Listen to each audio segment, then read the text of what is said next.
안녕하세요. 단밤이에요. 오늘 하루도 잘 보내셨나요? 오늘도 날씨가 조금 쌀쌀해서 코트를 입었는데 낮에는 조금 더운 것 같았는데 저녁 되니까 많이 좀 쌀쌀하더라고요. 요즘 환절기인데 여러분도 건강 조심하시고 감기도 조심하셨으면 좋겠어요. 오늘 읽어드릴 책은 스마트북스라는 출판사에서 나온 왕PD의 도큐멘터리 조선 왕조실록이라는 책인데요. 사실 요즘 TV 같은 걸 많이 보면 정통적인 사극보다는 퓨전 사극이 훨씬 많잖아요. 아무래도 퓨전이다 보니까 각본을 각색도 많이 하고 이런데 가끔은 이런 역사적인 사실을 좀 왜곡해서인지 원래 조선왕조실록과 다른 경우들이 좀 많더라고요. 그래서 퓨전 사극을 보더라도 그래도 기본적인 역사적 사실은 알고 보는 것이 중요할 것 같아서 왕PD의 도큐멘터리 조선 왕조실록이라는 책을 준비했고요. 이 책 같은 경우는 그래도 역사적 사실에 기반해서 이 작가님이 얘기를 해주고 계셔서 한 번쯤은 좀 제대로 들어보시는 게 좋을 것 같아서 이 책을 준비했습니다. 그러면 지금부터 이 책 낭독 시작할 거고요. 같이 잘 들어주셨으면 좋겠어요. 그럼 읽어드릴게요.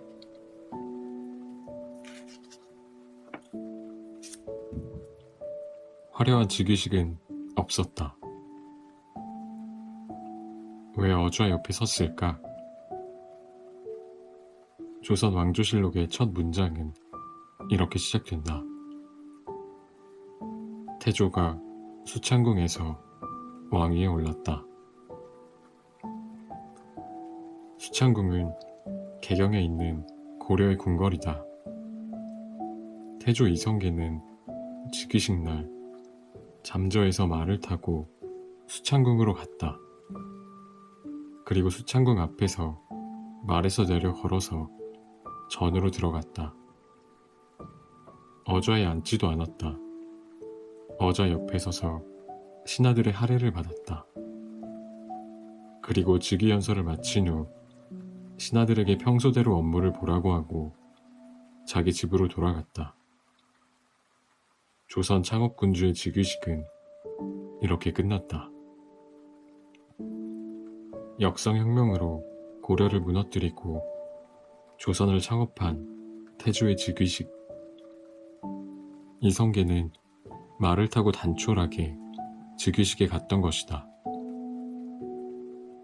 둘째 부인 신덕왕후 강씨가 동행한 기록도 없다. 어보를 전달하는 의식도 없었고 즉위식에 어울리는 풍악을 올리지도 않았다. 외국에서 파견된 축하 사절도 없었고 새로운 나라가 시작됨을 알리는 선포식도 없었다. 더군다나 어좌에 오르지도 않았다.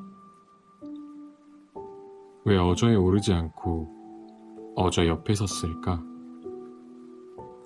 하늘의 뜻을 내세워 왕권을 억지로 빼앗지 않았음을 강조하고 덕이 부족하다며 겸손한 태도로 일관한 것이다. 태조는 창업군주였지만 매우 낮은 자세를 취하느라 화려한 즉위식은 언감생심 생각지도 않았던 것이다. 고려 국세가 어떻게 이성계 집으로 갔을까? 조선의 건국일은 1392년 7월 17일이다.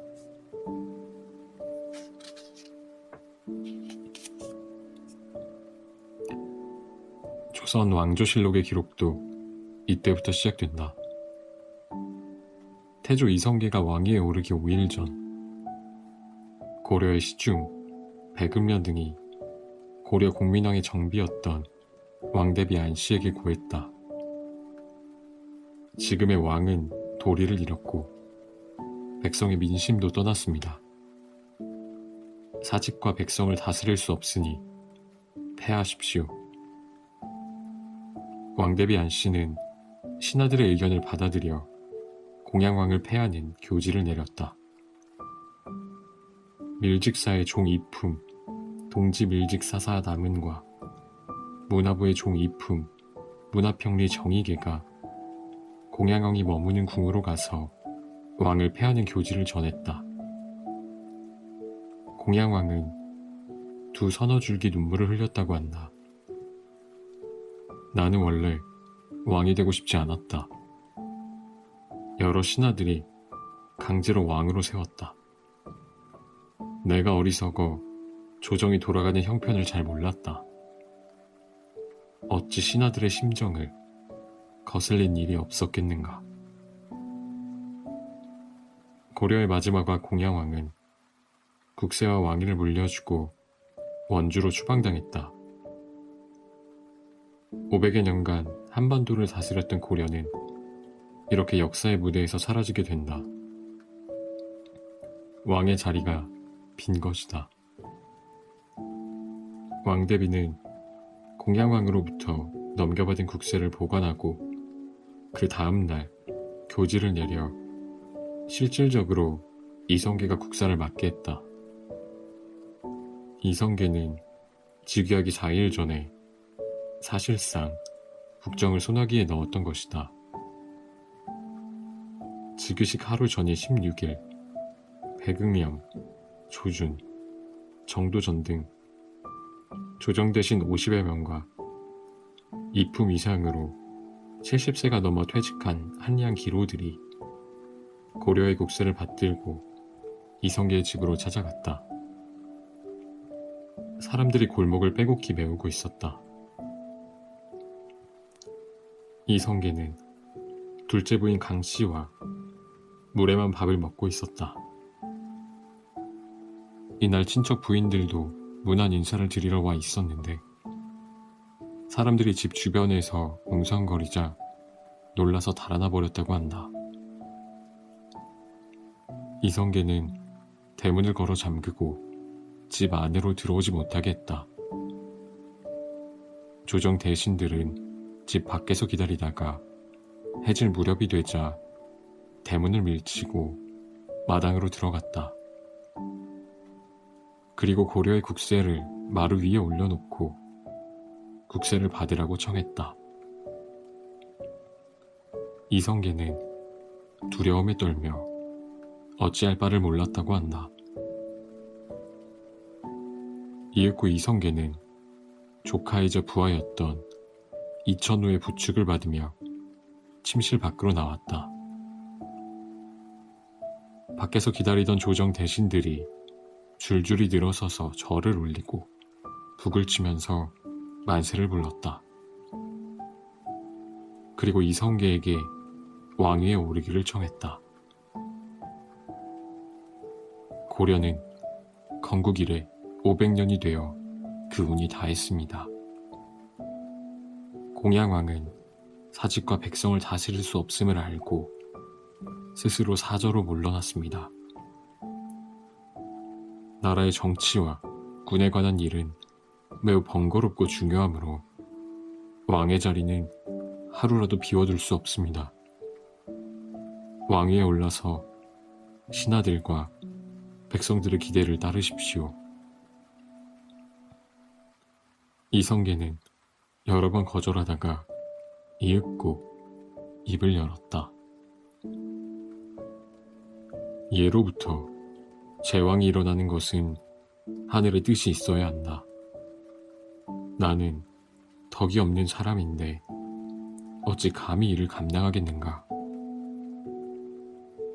어떤 신하들이 이것을 이성계의 진심으로 믿고 물러가겠는가.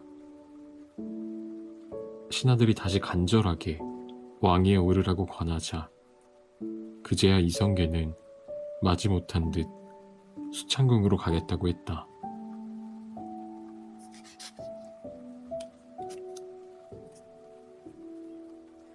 즉위연설을 하다. 쥐기일인 7월 17일 신하들은 수창궁으로 먼저 가서 이성계를 맞았다. 이성계는 말에서 내려 수창궁으로 걸어 들어가 어자여 마루에 선 채 할애를 받았다. 나는 고려의 수상이 되어서도 소임을 다하지 못할까 두려워했다.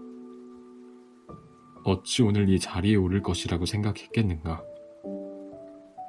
내가 만약 몸이 건강하다면 한 필의 말을 타고도 적의 칼날을 피할 수 있겠지만 지금은 병에 걸려 손발을 제대로 쓸 수 없는 지경에 이르렀다. 경들은 마음과 힘을 합쳐 덕이 부족한 나를 보좌하라. 이성계는 사실상 무력으로 조선을 세웠지만 하늘의 뜻과 덕을 내세웠다. 하늘의 부름으로 건국의 명분을 명확히 했고 자신의 덕이 부족하다며 낮은 자세를 취했다. 고려의 수상이 될 때도 국세를 받을 때도 두려운 마음이었다고 했다. 왕의 자리를 억지로 빼앗지 않았음을 누누이 강조한 것이다. 이로부터 열흘 후 7월 28일 태조는 직위교서를 반포한다. 나라 이름은 그전대로 고려라 하고 의장과 법과 제도는 고려에서 전해오는 예를 따른다. 이성계는 고려의 국세를 받아서 고려의 왕으로 즉위했고 고려의 제도를 이어간다고 밝힌 것이다. 그는 급격한 변화를 바라지 않았다. 500년 조선 왕조의 시작. 태조는 즉위식 한 달 정도 후인 8월 11일에야 비로소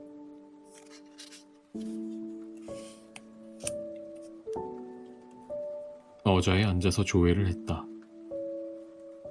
자신을 낮추는 겸양의 덕을 최대한 보여주려 한 것이다.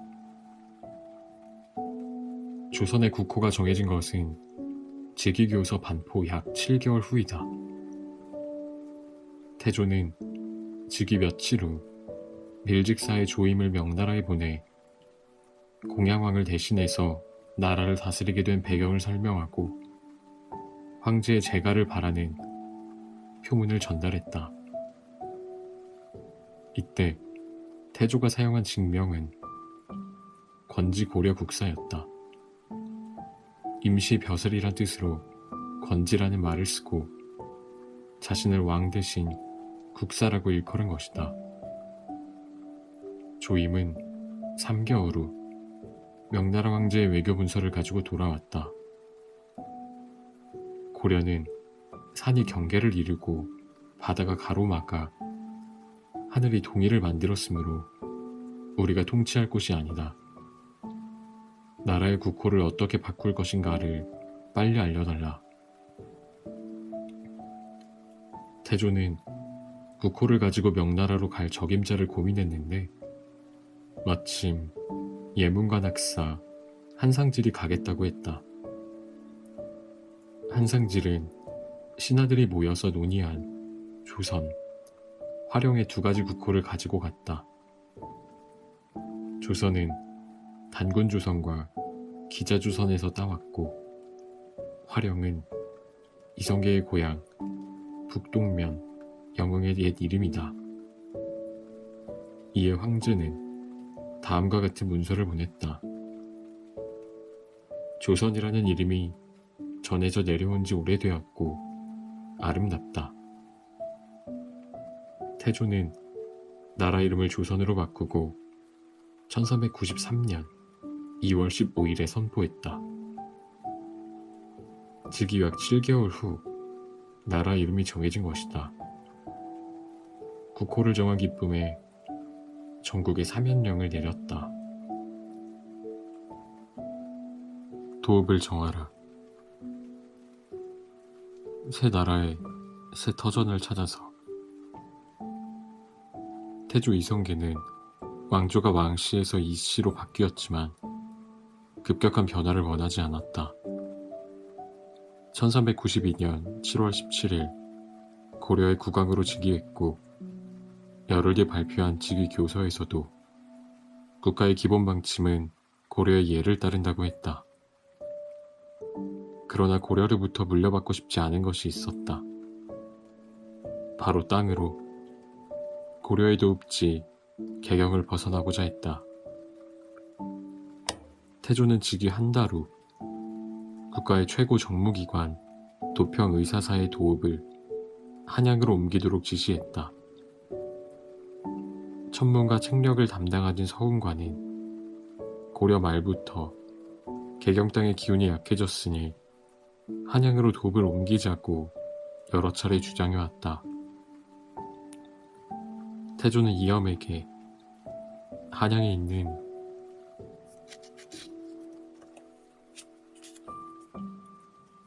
궁궐을 수리하게 했다. 당시 한양에는 고려의 궁궐이 있었다. 고려는 개경 외에 동경, 서경, 남경에도 도읍을 두었는데 한양에는 왕이 임시로 머무는 행궁이 현재의 청와대 터에 있었다. 20여일 후 시중 백응령, 조준 등은 한양 천도를 보류하자고 청을 올렸다. 한양에는 아직 궁궐, 성곽 등이 제대로 갖춰지지 않았습니다. 신하들이 백성들의 집을 빼앗아 들어가야 합니다. 궁궐과 성곽, 관사를 지은 후에 옮겨야 합니다. 태조는 이 건의를 받아들였다. 그의 한양천도에 대한 첫 구상은 실현되지 못했다. 한양을 버리고 계룡산으로. 태조는 다시 도읍지 후보를 물색해야 했다.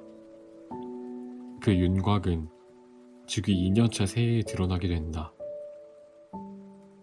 태조는 그 전에 즉위 4개월 후인 1392년 11월 권중화를 양광도, 경상도, 전라도에 보내 왕자들의 태를 묻을 곳을 살펴보게 한 바 있다. 권중화는 전라도, 진도면에서 태실 후보지를 찾아서 보고하고 이듬해 1월 2일 양광도 계룡산을 조선의 도읍 후보로 지도를 그려서 바치었다. 태조는 계룡산의 지세를 직접 보고자 개경에서 출발했다. 도중에 경기도 양주 회암사를 지나 왕사 무학대사를 동행시켰다. 출발 후 4일 만에 한강에 도착했으나 몸이 아파 며칠 동안 머물렀다. 이윽고 계룡산으로 출발하려 했으나 도평의사사에서 좋지 않은 보고가 올라왔다. 중정께서 병으로 몸이 편치 않고 지방의 도적대가 들끓고 있습니다. 태조는 역정을 냈다. 재상들은 오랫동안 개경에 살아서 도읍을 옮기고 싶지 않을 것이다. 이런 구실을 내는 것은 천도를 중지시키려는 것이다. 동행한 남은이 왕의 마음을 달랬다. 공신이 되어 은혜를 입었는데 개경의 땅과 집이 어찌 아깝겠습니까? 계룡산에 다 왔으니 도읍을 건설할 땅을 보시지요. 예로부터 왕조가 바뀌면 하늘의 뜻을 받은 군주는 반드시 도읍을 옮기기 마련이었다. 그래서 내가 직접 도읍지를 결정하고자 한다. 후대의 왕이 도읍을 옮기려고 해도 신하들의 반대로 옮길 수 있겠는가? 태조는 개경을 떠난 지 20여일 후 계룡산에 도착했다.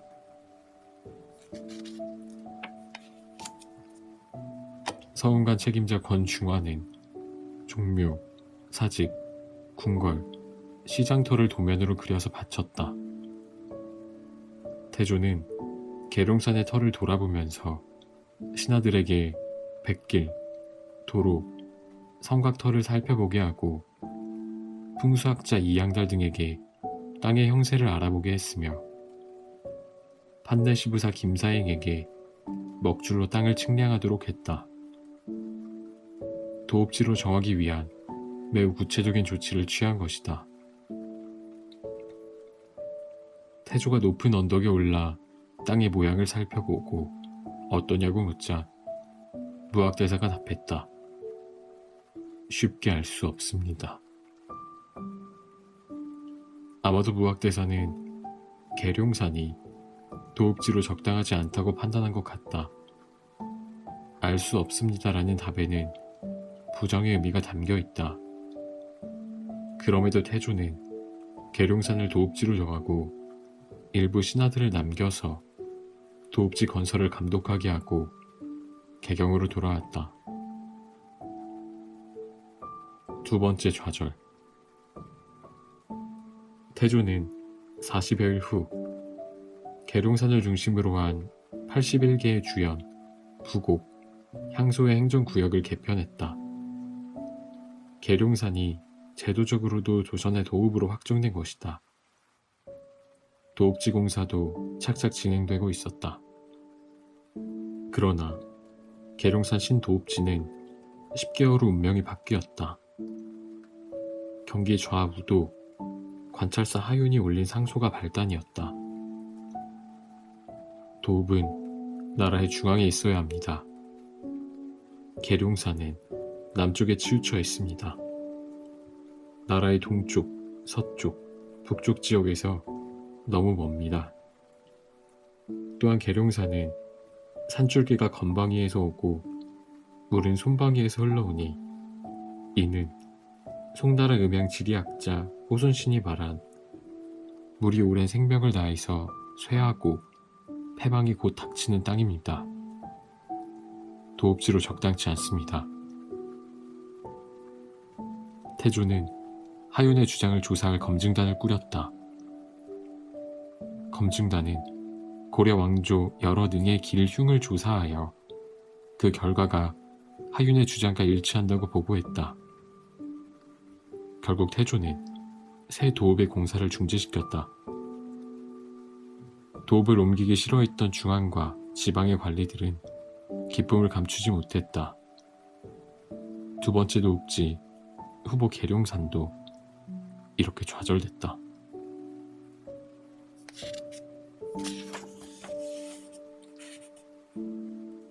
한양과 경복궁의 탄생. 첫 번째 명당은 부소, 그 다음은 남경. 태조는 천도를 포기하지 않았다. 태조 3년, 천도에 대한 세 번째 불을 지폈다. 조준, 권중화, 하윤 등 11명과 서원관 관리 등은 무학으로 보내 땅의 모양이 지리의 비서로 알려진 비록 찰요의 내용과 들어맞는지 살펴보게 했다. 일주일 후 이들은 현장을 돌아보고 왔고 하윤은 무학천도에 찬성했다. 무학은 명당입니다. 태조는 무학을 직접 둘러보고 어느 정도 마음이 기울었다. 그러나 대부분의 신하가 반대했다. 지리의 법으로 보면 무학은 도읍이 될 수 없습니다. 여기가 좋지 못하면 어디가 좋으냐? 유한우가 말했다. 신은 알지 못하겠습니다. 내가 서원관 관리인데 모른다니 누구를 속이려는 것인가? 너는 개경 땅의 기운이 쇠했다는 말을 듣지 못했는가? 개경의 지기가 약해졌다고 하는 것은 도참입니다. 신은 지리만 배워서 도참은 모릅니다. 도참도 지리에 근거한 것이 아닌가? 화가 단단히 난 태조는 좌시중 조준과 우시중 김사영을 불러 지시했다. 고려 말에 서운간에서 개경 땅의 기운이 쇠하고 한양과 계룡산이 좋다고 해서 도읍을 옮기고자 백성을 동원해서 공사까지 했다. 또 무학이 좋다고 해서 여기에 왔다. 그런데 서운간에서 반대한다. 그들을 징계해야겠다. 경들은 서운간에게 도읍이 될 만한 곳을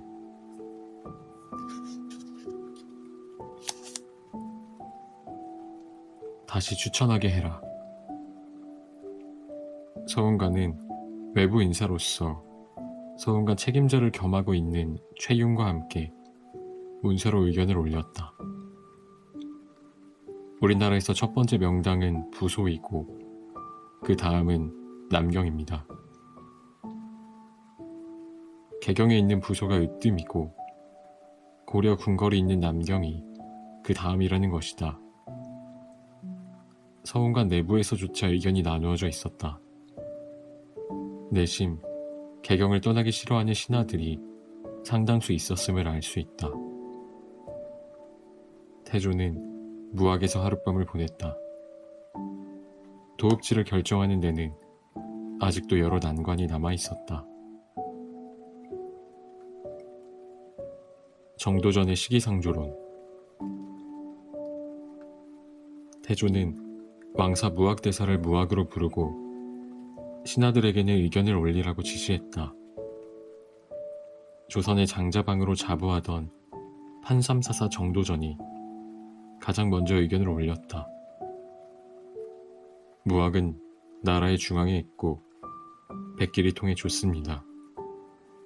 하지만 골짜기를 낀 좁은 곳입니다. 궁궐, 종묘, 사직, 시장을 세울 만한 자리가 없습니다. 또한 사람들이 음양출수에서 벗어나지 못했다며 안타까워했다.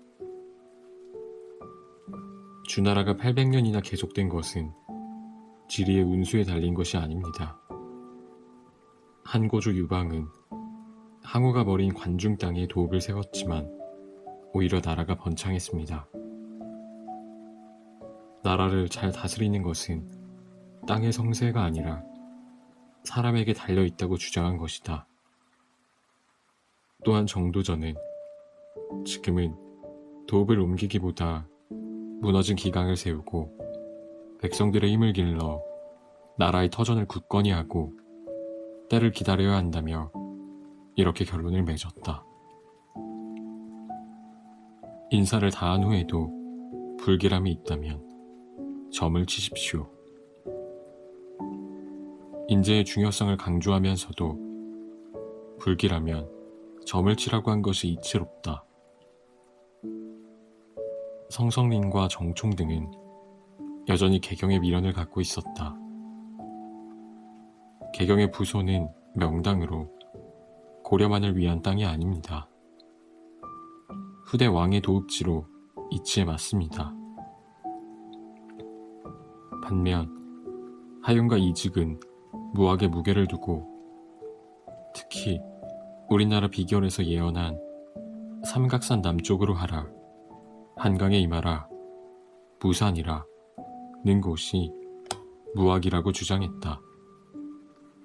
하지만 많은 신하들과 서운관은 이에 반대했다. 이처럼 새 도읍지를 둘러싼 주장은 각양각색이었다. 마침내 한양을 도읍으로 결정하다. 태조는 새 도읍지를 둘러싸고 신하들의 의견이 분분한 데는 도읍을 옮기기 싫은 마음이 깔려 있다고 보았다. 개경으로 돌아가 소격전에서 의심을 해결할 것이다. 소격전은 해, 달, 별, 신에게 제사를 지내는 도교 사당이다. 그러나 태조는 소격전으로 가지 않고 바로 남경으로 행차해 고려의 옛 궁궐터를 둘러보고 산세도 살폈다. 왕이 동행한 서운관 책임자 윤신달에게 물었다. 여기가 어떠냐? 우리나라에서는 개경이 으뜸이고 남경은 그 다음입니다.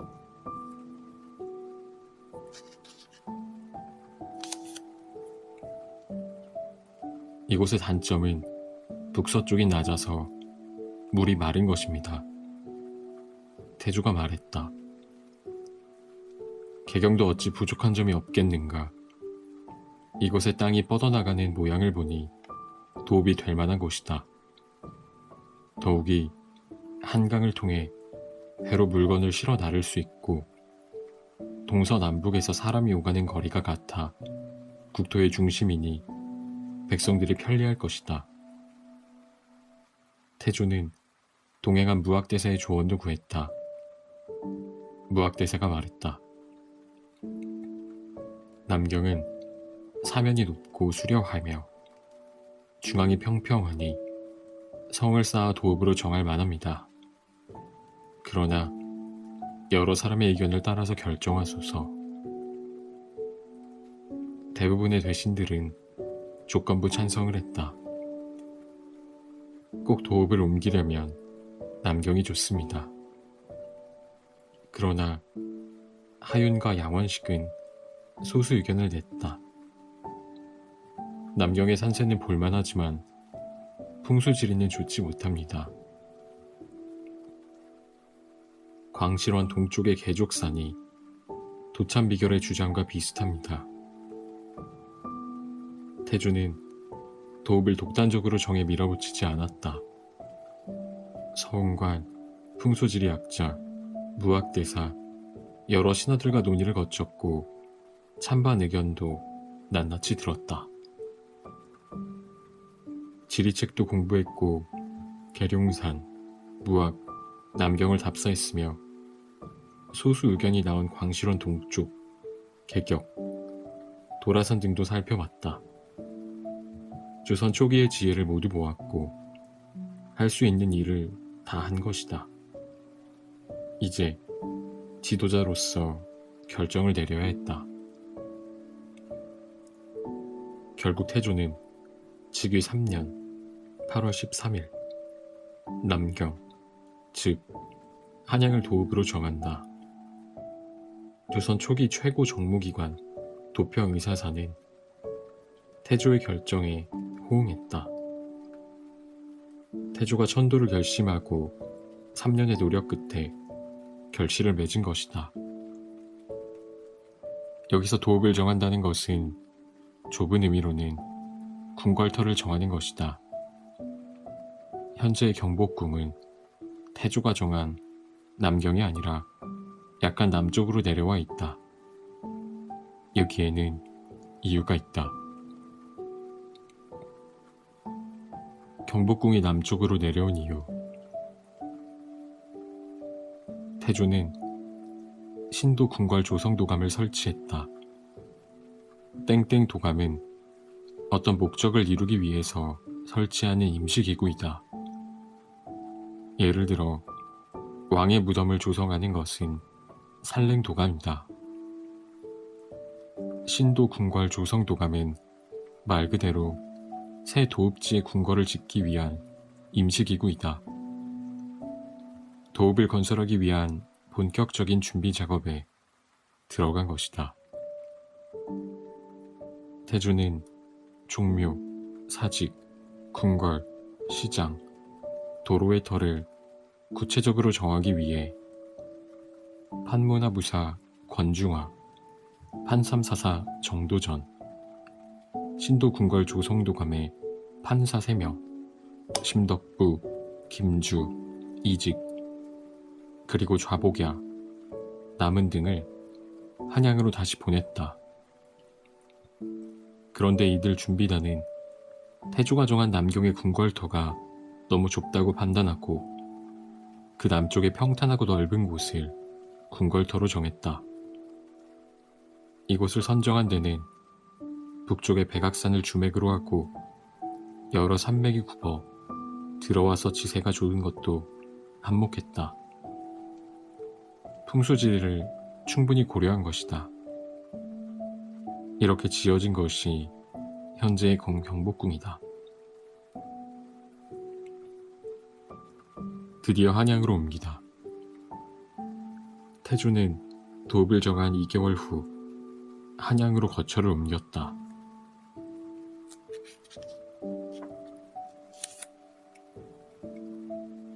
태조 3년 10월 25일 개경을 떠나 사흘 후인 10월 28일에 도착해서 한양부 객사를 별궁으로 삼아 거주했다. 아직 궁궐 건설은 시작하지 않았다.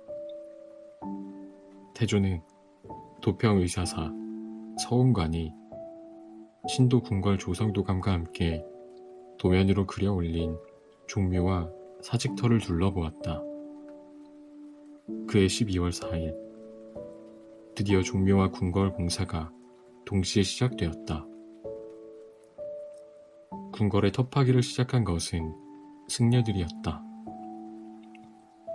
공사 초기에는 백성들을 동원하지 않았고 관청에서 승려들을 모집해서 옷과 먹을 것을 주고 터를 파게 했다. 대서원 박경은 당시 상소에서 승려들을 이렇게 분류했다. 백성의 10분의 3이 승려이고 세 등급이 있습니다. 불당에서 마음을 수양하는 자는 상, 불강을 강론하고 말을 타고 돌아다니는 자는 중, 종교의식이나 초상집에 찾아가서 의식을 구하는 자는 하입니다.